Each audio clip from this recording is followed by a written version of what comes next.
Maratha आरक्षणासंदर्भातल्या supreme कोर्टातल्या सुनावणी संदर्भातली महत्त्वाची बातमी ती म्हणजे ही सुनावणी आता पुढे ढकलण्यात आलेली आहे। 27 जुलैला ही सुनावणी होणार आहे। या संदर्भात आपण अधिक माहिती घेऊया। आमचे प्रतिनिधी रामराजे शिंदे यांच्याकडून।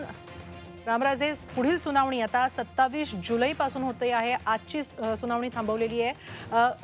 काय कारण आहे आज ही सुनावणी थांबवण्यामागचं आणि काय नेमकं घडलं? आज जी काही सुनावणी झाली त्यामध्ये नेमकं काय घडलं? बिल्कुल सर्वात अगोदर आणि मोठी बातमी म्हणजेच की सुनावणी पुढे ढकलण्यात आलेली आहे। 27 जुलै रोजी ही सुनावणी होणार आहे आणि मराठा आरक्षणाच्या जे मूळ याचिका आहे त्या संदर्भामध्ये ही सुनावणी सुरू होणार आहे आणि याचा जो शेड्यूल असणार आहे, कार्यक्रम कसा असणार आहे, किती तारखेला म्हणजेच की दररोज सुनावणी घ्यायची का काही कालावधीनंतर सुनावणी घ्यायची का आठवड्यातून 3च दिवस सुनावणी घ्यायची, याच्या संदर्भाचं संपूर्ण वेळापत्रक ठरवलं जाणार आहे आणि 27 तारखेनंतर त्यानुसारच सुनावणी केली जाणार आहे। दरम्यान संपूर्ण पक्षकारांना कोर्टाने विचारलेलं आहे की आपल्याला किती कालावधी अपेक्षित आहे ही सुनावणी घेण्यासाठी आणि तुम्हाला किती वेळ लागणार आहे तुमचं संपूर्ण म्हणणं मांडण्यासाठी, याची संपूर्ण माहिती द्यावी। त्यामुळे आता सर्वच पक्षकार लेखी रूपामध्ये आपली सर्व माहिती देणार आहेत कोर्टाला आणि त्यानंतर 27 तारखेनंतरच सुनावणी सुरू होईल। परंतु दुसरा एक महत्त्वाचा मुद्दा म्हणजेच की अंतरिम दिलासा देण्यासाठी सुद्धा कोर्टाने नकार दिलेला आहे। कपिल सिब्बल यांनी मुद्दा मांडलेला आहे यामध्ये की विद्यार्थ्यांचा विषय आहे आणि विकर शिक्षण म्हणजेच की ज्यांची आर्थिक परिस्थिती नाहीये, ज्यांची आर्थिक परिस्थिती कमकुवत आहे, अशा विद्यार्थ्यांना आता तात्काळ दिलासा देणं गरजेचं आहे कारण त्याच्या वैद्यकीय प्रवेश प्रक्रियेचा यामध्ये संदर्भ आहे। परंतु कोर्टाने सांगितलेलं आहे की यापूर्वी सुद्धा अंतरिम दिलासा देण्यासाठी 3 वेळा नकार देण्यात आलेला आहे आणि मूळ जी याचिका आहे त्यावर सुनावणी गरजेचं आहे। परंतु जर विद्यार्थ्यांचा मुद्दा असेल तर मात्र आम्ही त्यांचा विचार करू असं सांगितलेलं आहे। परंतु विचार करू म्हणजे नेमकं काय आहे, मग ती सुनावणी कधी घेणार याबद्दल स्पष्टता कोर्टाने केलेली नाहीये। ती कदाचित 27 तारखेपर्यंत या संदर्भामध्ये कोणतीतरी ठोस माहिती पुढे येण्याची शक्यता आहे। परंतु अंतरिम दिलासा देण्यासाठी मनाई केलेली आहे आणि दुसरा मुद्दा म्हणजेच की 27 तारखेपासून ठरवलं जाईल की मराठा आरक्षणाची सुनावणी कशी घेतली जाणार आहे। त्यामुळे एक सलग सुनावणी घेतली जाईल हे स्पष्ट आहे आणि ऑनलाईन पद्धतीने ही सुनावणी होईल का फिजिकल पद्धतीने ही सुनावणी होईल ते सुद्धा स्पष्ट होईल। नक्की। रामराजे, असेच संपर्कात राहा। आपल्याबरोबर मराठा महासंघाचे सरचिटणीस राजेंद्र कोंढरे आहेत, त्याचबरोबर मृणाल ढोले पाटीलही आहेत, ओबीसी समन्वयक। राजेंद्र कोंढरेजी, आपण बघितलेलं आहे की आता ही पुढची सुनावणी 27 जुलैला होणार आहे आणि त्यातही महत्त्वाचं म्हणजे अंतरिम आदेश देता येणार नाही। जो तात्काळ दिलासा हवा होता वैद्यकीय विद्यार्थ्यांसाठी तो काही मात्र मिळालेला नाही। यावर आपली काय प्रतिक्रिया आहे? मुळात त्याच्यावर 27वा निर्णय होईल, पण आज जे माननीय कोर्टापुढे जे विषय आला, कोर्टाने हा विषय सर्वांना विश्वासात घेण्याच्या दृष्टिकोनातून जे विचारलं त्याचं सर्वप्रथम आम्ही स्वागत करतो।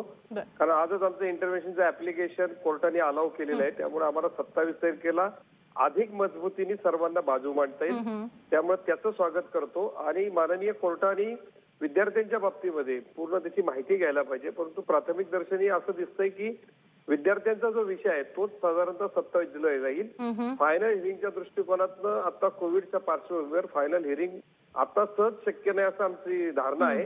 त्या बाबतीमध्ये आमच्या सिनियर काउन्सिलशी बोलल्यानंतर प्रत्यक्ष कोर्टात काय घडलं याची माहिती घेतल्यावर आम्हाला कळू शकेल। बरं, यानंतर मृणाल ढोले पाटील यांच्याकडे जाते। मृणाल ढोले पाटील, आपण आता ऐकलेलं आहे पुढील सुनावणी आता 27 जुलैला होणार आहे, पण त्याचबरोबर या सुनावणी दरम्यान कोर्टानं अंतरिम दिलासा किंवा अंतरिम आदेश देण्यास नकार दिलेला आहे।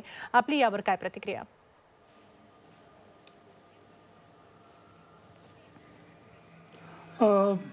मुळात हे थोडंसं एक्सपेक्टेड लाईन्सवरच होतं। त्याचं कारण असं आहे की वारंवार जेव्हा हायकोर्टात पण स्टे कोण मागायचं किंवा सुप्रीम कोर्टात पण स्टे मागायचं तर सुप्रीम कोर्ट किंवा हायकोर्ट ही कायम भूमिका अशी घ्यायची की विद्यार्थ्यांचा विषय आहे, मध्ये नोकऱ्यांमध्ये स्टे मागितलं होतं तर कोर्टाने कधीही स्टे दिला नाही। त्याचं कारण असं त्यांचं साधं म्हणणं होतं की हा विद्यार्थ्यांचा विषय आहे, त्यामुळं बेरोजगारीचा प्रश्न प्रचंड आपल्यासमोर आहे, एज्युकेशन एक ठराविक कालमर्यादा असते त्याला, यामुळं स्टे अशा गोष्टींना कोर्ट शक्यता देत नाही।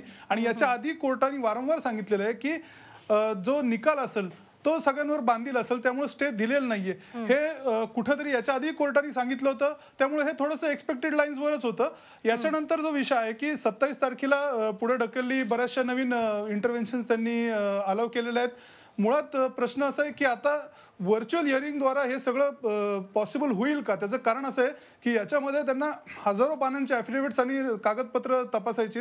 व्हर्च्युअल हिअरिंगद्वारा कोविडच्या परिस्थितीमध्ये फिजिकली प्रेझेंट राहणं किती जणांना शक्य आहे मला कल्पना नाही, पण व्हर्च्युअल हिअरिंगमध्ये हजारो कागदपत्र हे करायला आणि डिबेट करायला शक्य होणार नाही. कोर्टाला हे फिजिकली कुठेतरी घ्यावं लागेल. त्यामुळे कदाचित वैद्यकीय प्रवेशाबाबतचा निर्णय तो 27 तारखेला किंवा 27 तारखेच्या आसपास होईल. पण मराठा आरक्षणाचं जो मेरिटची जी केस आहे त्याला कदाचित जसं राजेंद्रजी म्हणले बराच कालावधी जाऊ शकतो, कदाचित खूप महिनेही लागू शकतात.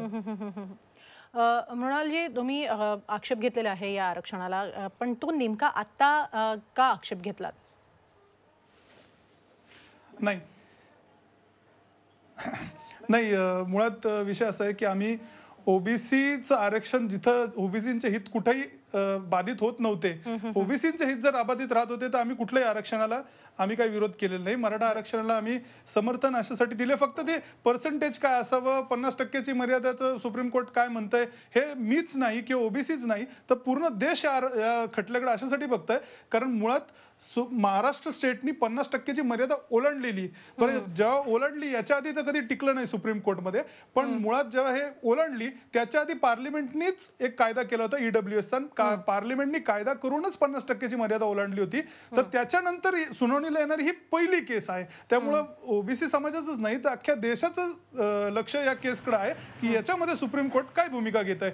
मुळात विषय असा की ओबीसी समाजाने मराठा आरक्षणाला, मराठा समाजातील जे गरीब मुलं आहेत, शेतकऱ्यांचे, गवळ्यांचे, यांच्या आरक्षणाला विरोध केलेला नाहीये. फक्त विषय जे 2-3 होते की बाबा टक्केवारी किती असली पाहिजे. कारण काय होतं की 350-400 जातींना 16-17% भेटतंय आणि एका समाजाला 13-16% भेटतंय. आरक्षणाला विरोध नाहीये, पण काहीतरी समसमानता असली पाहिजे. त्यामुळं तो काही ऑब्जेक्शन होतील ते आम्ही आता कोर्टात बघू आणि जे शेवटी सुप्रीम कोर्ट जे सांगेल ते मान्य करावं लागेल आपल्याला लोकशाहीमध्ये. नक्की. तुम्हाला काही वेळासाठी थांबवते आहे. आमचे प्रतिनिधी रामराजे शिंदे सुद्धा आपल्याबरोबर आहेत, त्यांच्याकडून आणखीन काही अपडेट्स घेऊया. रामराजे, बोला. बिलकुल, अजून ही सुनावणी सुरूच आहे, परंतु 27 तारखेपासून जी सुनावणी होणार आहे ती अंतिम सुनावणी असणार आहे. म्हणजेच की थेट फायनल हिअरिंग जी आहे ती 27 तारखेपासून सुरू केली जाणार आहे आणि त्यानुसार संपूर्ण तयारी केली जाणार आहे. अजून सुद्धा आता युक्तिवाद सुरू आहे की ऑनलाईन पद्धतीनं हे सुनावणी घेता येईल किंवा नाही. परंतु आता मृणाल जी आपल्या सोबत आहेत की जे ओबीसीच्या समाजाच्या बाजूनं बोलत आहेत, मला त्यांना एक विचारायचं आहे. आता 9 राज्यांनी एक सुप्रीम कोर्टामध्ये ॲफिडेव्हिट केलं होतं, याचिका केली होती की ओबीसीच्या विद्यार्थ्यांना सुद्धा मेडिकलमध्ये आरक्षण मिळावं आणि त्या संदर्भामध्ये सोनिया गांधी यांनी दखल घेऊन पत्र लिहिले पंतप्रधान नरेंद्र मोदींना. जर राजकीय दृष्ट्या सुद्धा जर ओबीसींना जर मेडिकलमध्ये प्रवेशामध्ये जर आरक्षण दिलं जाणार असेल किंवा त्या संदर्भात जर विचार चाललेला असेल तर महाराष्ट्राच्या या संपूर्ण आताचं जे मराठा आरक्षण आहे त्याच्यावर पण काय परिणाम होईल का आणि याबद्दल तुमचं मत काय नेमकं मृणालजींचं?